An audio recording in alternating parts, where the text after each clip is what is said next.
بسم اللہ الرحمن الرحیم۔ محترم ناظرین، السلام علیکم ورحمۃ اللہ وبرکاتہ۔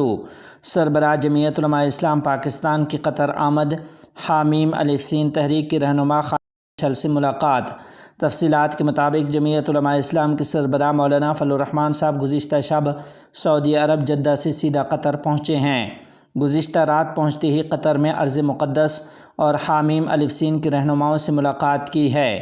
جمعیت علماء اسلام کے سربراہ مولانا فضل الرحمان نے آج صبح وفد کے ہمراہ حامیم الف سین رہنما جناب حفظہ اللہ سے ملاقات کی۔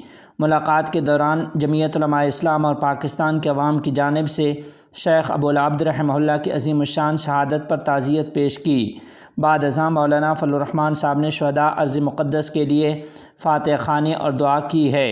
یاد رہے کہ گزشتہ روز مولانا فضل الرحمان صاحب کے حکم پر ملک بھر میں شیخ رحمہ اللہ کی شہادت پر ناجائز ریاست کے خلاف بھرپور احتجاجی مظاہرے کیے گئے۔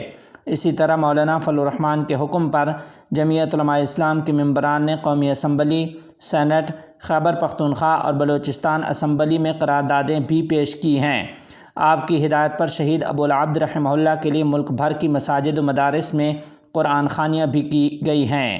حضرت مولانا فضل الرحمان صاحب کا کہنا تھا کہ شہید ابوالعبد رحمہ اللہ کا خون رائے گا نہیں جائے گا۔ مرحوم کی شہادت سے ارض مقدس کی جدوجہد آزادی کو تقویت ملے گی۔ شہید ابوالعبد رحمہ اللہ کی شہادت پر پورا عالم اسلام افسردہ ہے۔ مسجد اقصیٰ کو صہیونی غاصبوں سے آزاد کرانا مسلمانوں پر فرض ہے۔ حضرت مولانا فضل الرحمان نے کہا کہ حامیم الف سین رہنماؤں کے حوصلے بہت بلند تھے اور بلند ہیں۔ ارض مقدس کی باسی عوام اور امت مسلمہ کسی صورت مسجد اقصیٰ اور ارض مقدس کی آزادی سے دستبردار نہیں ہوں گے۔ جمعیت علماء اسلام اور پوری پاکستانی قوم فلسطینیوں کی جدوجہد آزادی میں ان کے شانہ بشانہ ہے۔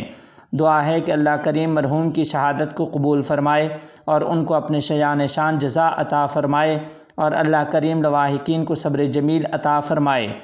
یاد رہے کہ اس سفر میں مولانا فضل الرحمان کے ہمراہ علامہ راشد محمود سومرو اور مفتی ابرار احمد بھی وفد میں شامل ہیں۔